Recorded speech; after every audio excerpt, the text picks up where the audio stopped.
O carro que atropelou o administrador de empresas Vitor Gurman, de 24 anos, é um Jeep de luxo avaliado em R$300 mil. O acidente aconteceu no final da semana passada, na Vila Madalena, bairro conhecido por bares e casas noturnas.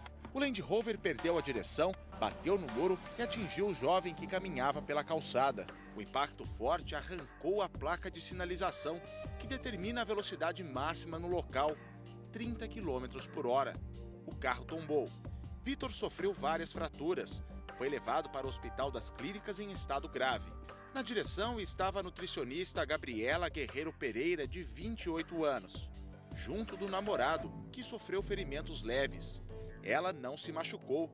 Pedro, zelador de um prédio próximo ao acidente, chegou minutos depois do atropelamento. Aparentemente, o rapaz estava bem grogue, não sei se é da pancada ou de bebida, e ela bem exaltada, bem parecendo bem forte de bebida. Gabriela se recusou a fazer o teste do bafômetro. A família de Vitor está revoltada com mais um episódio de violência no trânsito. Ele é uma pessoa que saiu num sábado à noite, um jovem, ele tem carro, mas saiu a pé para se proteger. Aí vem pessoas com carros importados de milhões e milhões, blindado, querem se proteger de bandidos e não sei o que. Na verdade, devem ser os criminosos, porque como a gente vai se proteger dessas pessoas? O boletim de ocorrência foi registrado no 14º DP em Pinheiros, mas a polícia não abriu inquérito. Em relação à embriaguez no volante, o delegado aguarda o laudo do IML, que deve ficar pronto em 10 dias. Já no caso da lesão corporal, seria necessária a representação da família da vítima para a abertura do inquérito. Pessoas morrem e a impunidade de quem faz do veículo uma arma parece não ter fim. Falta de obediência a qualquer tipo de sinalização e regras, mistura de álcool e direção. O resultado são cenas como estas, flagrantes de um cotidiano perigoso por ruas de todo o Brasil.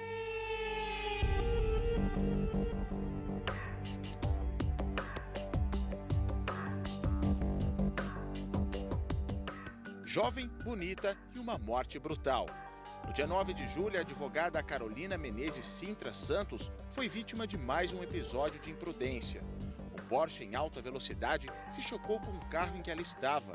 O veículo de luxo era dirigido pelo empresário Marcelo Malvio de Lima, de 36 anos. No dia do acidente, ele não permitiu que fosse feito o teste do bafômetro, nem a coleta de sangue para o exame de laboratório. Em depoimento, confessou que havia bebido uma taça de vinho. A Justiça concedeu liberdade provisória ao empresário mediante pagamento de fiança no valor de R$300 mil. Para ele, a vida continua. Marcelo Malvio fica proibido de ir a bares e restaurantes, de sair do país e durante as noites. Já a história de Carolina chegou ao fim aos 28 anos de idade. Mas por que, mesmo ao se cometer crime de trânsito e matar alguém, não se vai preso, mesmo se tiver ingerido bebida alcoólica? A pergunta foi feita para este advogado criminalista. Ser preso antes do resultado, que é o final da condenação, isso realmente a legislação não permite. Se ficar comprovado que ele assumiu o risco de ter matado aquela pessoa, aí ele vai a tribunal do júri, ele pode ser condenado e aí a pena de prisão tem previsão. Recentemente, a Justiça do Paraná confirmou que o ex-deputado estadual Fernando Ribas Carli Filho, de 27 anos, vai a júri popular por envolvimento em um acidente que matou 2 jovens em Curitiba em 2009. O carro que então deputado dirigia se chocou num outro e matou Gilmar Iaredi, de 26 anos, e Carlos Murilo de Almeida, de 20. O laudo do IML, realizado 2 horas após o acidente, apontou que Carli Filho tinha um nível de álcool no sangue muito além do permitido. Imagens do circuito de segurança comprovam que ele bebeu com amigos antes de sair com o carro. A sensação de impunidade talvez venha do tempo em que os casos se arrastam na justiça. Um exemplo clássico é do jogador Edmundo, que há poucos dias passou algumas noites na cadeia.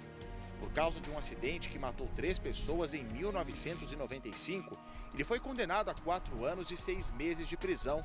Mesmo assim, Edmundo passou 12 anos livre, beneficiado por causa dos recursos e da tramitação do processo.